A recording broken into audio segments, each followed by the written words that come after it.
Bienvenue à la 74e partie du tutoriel de Flutter. Aujourd'hui nous parlerons du Custom Paint. Le Custom Paint est un widget de Flutter qui fournit un canevas sur lequel nous arrivons à dessiner.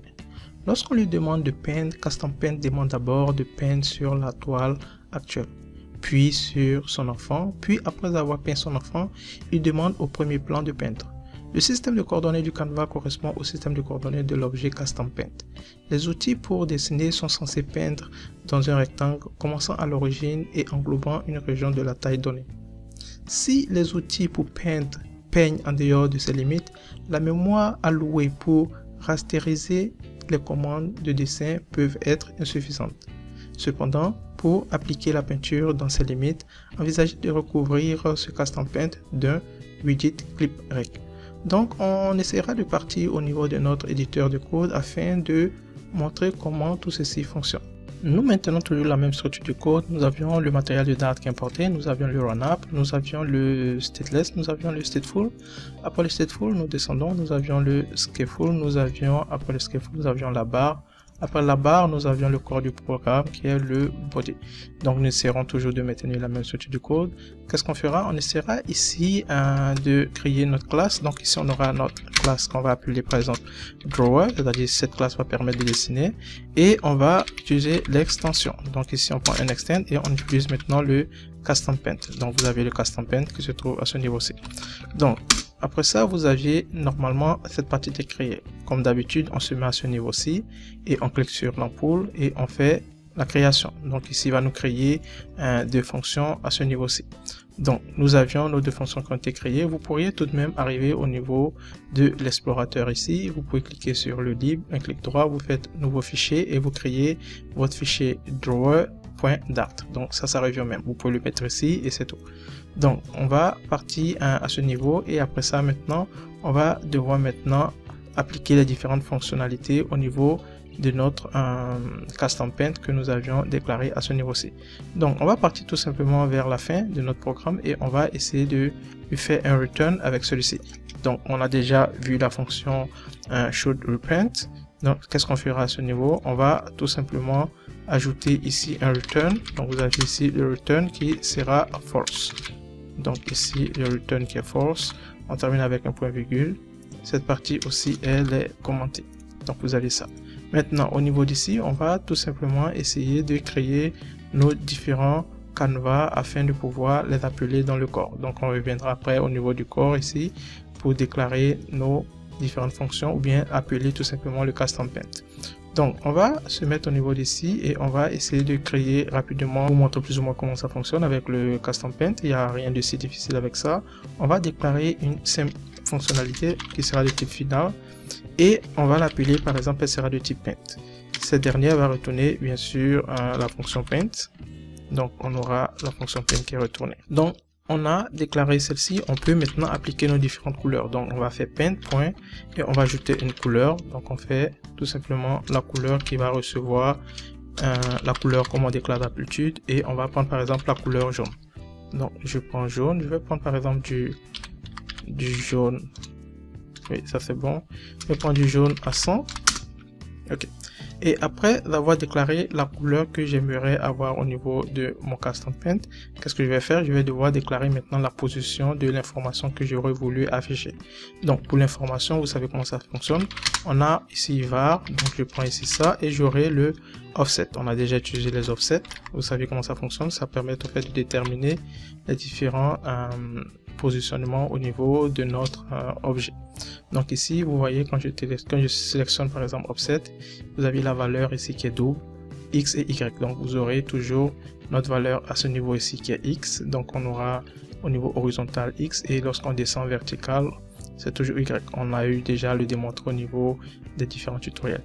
Donc ici qu'est-ce qu'on va lui demander? On va lui prendre par exemple au niveau de la largeur. Donc ici on part au niveau de la largeur. Ici on va prendre size. Donc je prends du size.weight comme on le fait d'habitude et je vais le diviser par exemple par 1.2. Donc ici quand je le divise par exemple il va se retrouver à ce niveau-ci. Donc il sera par exemple sur le côté abscisse au niveau d'ici. Maintenant au niveau de l'ordonnée, ici c'est y, l'ordonnée c'est y, donc on descend. Donc je vais prendre toujours le size point Et donc je prends la hauteur, je vais le diviser par 8.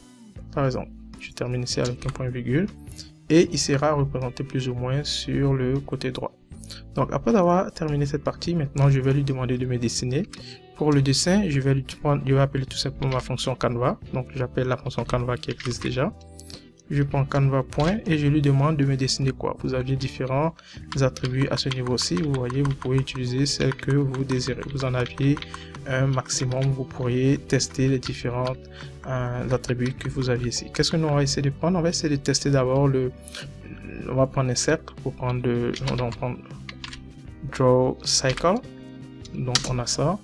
Et ici il nous dit tout simplement on a le rayon et on a la fonction paint. Donc ici vous voyez on prend directement la fonction paint, on détermine le rayon et ici on va appeler tout simplement notre variable offset pour le positionnement. Donc ici je le remplace par A tout simplement parce que cette valeur elle est offset, vous la voyez quand je mets A c'est offset.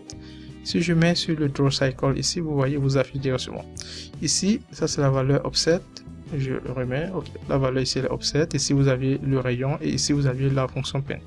Donc ici pour le rayon, je vais prendre par exemple un rayon de 6 et au niveau du paint en question, j'ai ma fonction paint qui est déclarée, je termine tout simplement par un point virgule, c'est tout. Donc après d'avoir terminé d'appeler ça, on va essayer de l'afficher au niveau de notre code. Donc comme d'habitude au niveau du corps, on va essayer de commenter notre corps ici. Donc je viens ici, je le commente tout simplement. Et maintenant, on va essayer maintenant de tout simplement faire appeler notre fonction que nous avions eu à créer. Donc, qu'est-ce qu'on va faire? Je vais tout simplement créer un single child scroll view à ce niveau-ci. Donc, je prends single child scroll view. Je prends mon single child scroll view à ce niveau. J'ouvre tout simplement parenthèse et ici vous aurez bien sûr le single child scroll view qui contient l'enfant. On a déjà utilisé le single child scroll view, donc on va appeler tout simplement le custom paint. Donc vous avez le custom paint avec ses différentes fonctionnalités à l'intérieur. Et maintenant on va essayer maintenant d'appeler tout simplement les différents attributs. Donc on custom paint, ça c'est bon au lieu de custom painter. Donc ici l'attribut ça sera normalement painter et ici je vais appeler tout simplement ma fonction et ma fonction en question c'est celle-ci qu'on a eu à créer, donc le drawer. Donc je passe ici, je viens ici, je me mets ici, je la colle et après ça j'ouvre tout simplement ma parenthèse, donc on appelle la fonction ici et après on aura tout simplement un conteneur. Donc ici je prends child et je vais prendre un conteneur qui va me permettre d'afficher les informations précisément en déterminant la hauteur et la largeur de l'espace où j'aimerais dessiner. Donc ici pour mon conteneur je vais tout simplement prendre une hauteur de une hauteur de 600 par exemple et au niveau de la largeur je vais prendre par exemple une hauteur de par exemple 580. Testons avec ça pour voir plus ou moins ce que ça donne. Donc on a cette partie, on va essayer d'exécuter notre code et voir plus ou moins ce que ça nous donne. Donc vous voyez après exécution du code vous aviez tout simplement cette partie qui est visible, vous aviez comme on l'a dessiné. Donc ici qu'est-ce qui se passe? Vous aviez effectivement le paint qu'on a déclaré, on a déterminé une couleur, donc on a pris la couleur jaune, la sainte, la voici qu'elle est là, et on lui dit tout simplement de la positionner à cet emplacement. Donc le positionnement qui est le offset, on l'a déjà fait au niveau des différentes transformations. Vous savez comment le offset fonctionne. Donc si vous n'avez pas une idée, vous pouvez jeter un coup d'œil sur le tutoriel pour les transformations. Donc après ça maintenant on va déterminer quel type de canevas, c'est-à-dire le schéma qu'on aimerait avoir pour le dessin. Donc ici vous avez tout simplement le positionnement de notre offset et vous aviez le rayon et vous aviez tout simplement l'appel de la couleur. Par exemple si je réduis par exemple ceci à 20 le rayon, si je sauvegarde vous allez constater que il est tout petit. Donc vous voyez plus ou moins comment ça fonctionne. Donc voici un exemple plus ou moins d'un canevas. On va essayer de faire un autre schéma et puis on va essayer d'appliquer pour voir plus ou moins qu'est-ce que ça donne par la suite. Donc ici je vais mettre un commentaire de cette manière pour différencier les différents éléments afin de vous retrouver. Donc ici qu'est-ce qu'on fait? On déclare encore une variable de type var, je vais appeler ça b et on va tout simplement appeler la fonction rec. Donc cette fois-ci je vais prendre du rec et je vais prendre du rec from, je vais prendre par exemple ltw, par exemple ltwh, par exemple ceci. Donc ici qu'est-ce qu'on nous dit? Le positionnement en question, il prend quoi? Ça c'est le positionnement qu'on prend. Donc on peut prendre par exemple du offset, mais on peut prendre par exemple un positionnement en utilisant ça. Donc vers la gauche, on nous dit quoi? Donc on va prendre vers la gauche, on va prendre du size point, toujours la largeur, Je vais le diviser par 8 par exemple, et je vais prendre aussi au niveau de la hauteur. Donc on aura ici au niveau de la hauteur du haut, donc je prends size.8, la hauteur, je vais prendre par exemple, je vais la diviser par 2. Ok. Et maintenant on aura la largeur, je prends du 310, et au niveau de la hauteur, je prends par exemple du 250. On va tester avec celui-ci. Donc j'appelle toujours ma fonction paint et je vais déterminer la couleur que j'aimerais avoir avec cette fonction. Donc je prends couleur qui va recevoir la couleur que je vais devoir déterminer, et je vais donner par exemple la couleur rouge. Donc ici c'est couleur sans S, ça c'est bon. Et je termine ici. Donc je vais maintenant appeler le canevas pour voir le schéma que j'aimerais. Donc je prends canevas et je vais ajouter, pardon, canevas, ok, avec S, je vais ajouter un schéma. Donc je vais prendre par exemple du dry, ok. Donc ici je vais terminer avec un point virgule ici. La valeur ici ça serait bien sûr le B qu'on a ici. Donc ici vous voyez qu'il est du type break, ici qu'il est du type break, donc je mets ici B. Et ici vous aviez la valeur qui est du type point. Ici c'est du draw rec, donc ici vous aviez ça. On va copier cette partie, le commentaire, on va le mettre ici pour le séparer lorsqu'on va créer un deuxième. Donc on a par exemple ça. Donc on va tout simplement valider et vous verrez ce que ça nous donne. Vous voyez, vous aviez un rectangle ici qui est de couleur rouge. Vous voyez comment ça se présente. Donc ici vous avez tout simplement un soleil, un rectangle si on peut dire ainsi, et vous aviez ça qui se présente sous cette forme. Donc ce qu'on essaiera de faire, j'irai un peu plus rapidement afin de vous présenter ce qu'on aura suite à notre schéma qu'on essaie de dessiner avec le canevas, avec le custom paint. S'il y a des choses à clarifier, je reviendrai plus rapidement pour vous donner la suite. Donc je vais commencer par aller un peu plus rapidement au niveau du programme. Vous pourriez avoir la possibilité de tester les différentes fonctionnalités du canevas. Donc vous avez les différents attributs, vous pouvez les tester à votre niveau aussi, c'est très intéressant.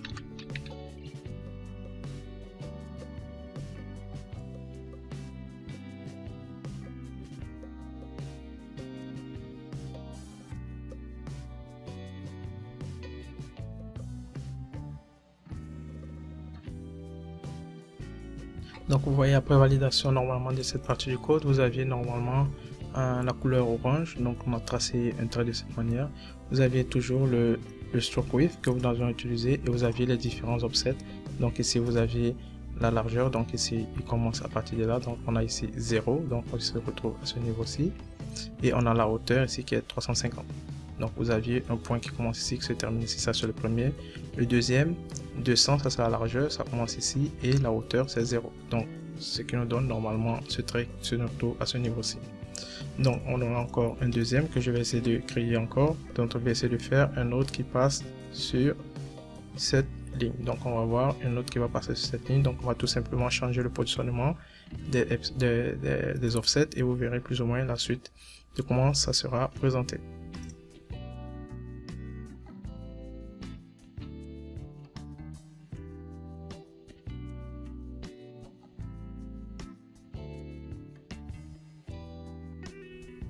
Donc vous voyez comment ça se présente. On a ici la deuxième partie ici que nous avions dessinée avec le positionnement de nos offsets comme je l'avais signifié, et vous aviez tout simplement le résultat que nous obtenons à la suite de cette bande blanche que vous aviez à ce niveau-ci. Donc qu'est-ce qui se passe ici au niveau de la largeur? Vous aviez tout simplement, on prend toute la largeur, donc ici au niveau de la largeur, on a toute la largeur, on se positionne ici. Au niveau de la hauteur, on a 350, on se positionne à ce niveau-ci. Au niveau du deuxième point, on prend tout simplement au niveau de la largeur, on prend du 200, donc on est ici, et au niveau de la hauteur, on est à 0, donc on maintient toujours le point, ce qui donne tout simplement cette barre qui se présente sous cette forme. Donc on va essayer de créer une autre barre en bas ici, ou bien on peut en créer deux barres ici, et on va voir un peu comment ça se présente.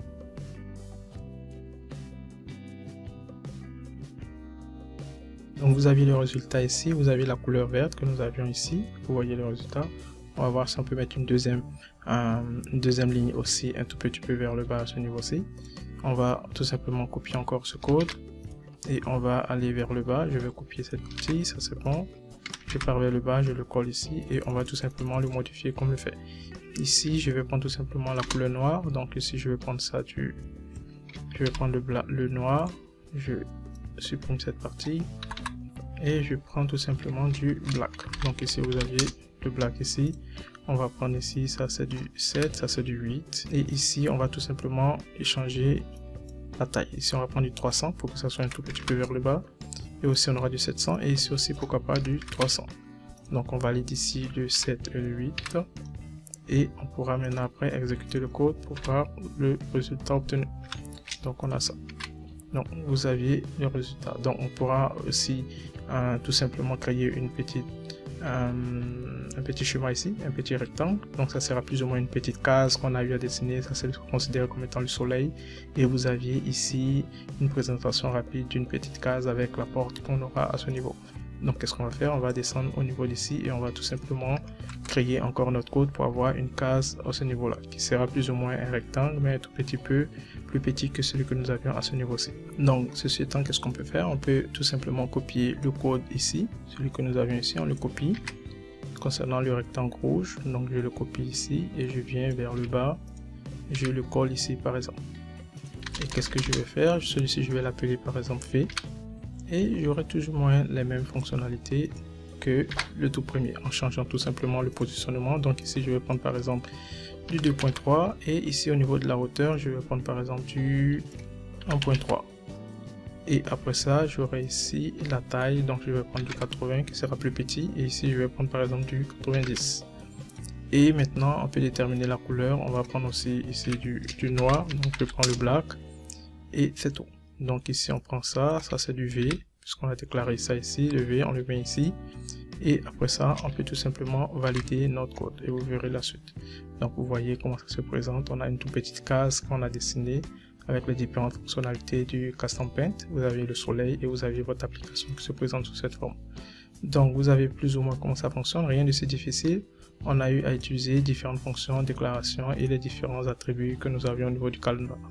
Donc vous pourriez tester les différents canevas que nous avions eu à utiliser et les appeler au niveau du corps du programme et après voir qu'est-ce que ça vous donne. Donc en général je pense qu'il n'y a rien de si difficile qu'on a eu à faire aujourd'hui. Vous pourriez le tester et me faire un retour dans les commentaires et j'essaierai plus ou moins de vous donner un suivi à la suite de vos différentes questions. Donc merci encore du suivi et à bientôt pour la suite du tutoriel.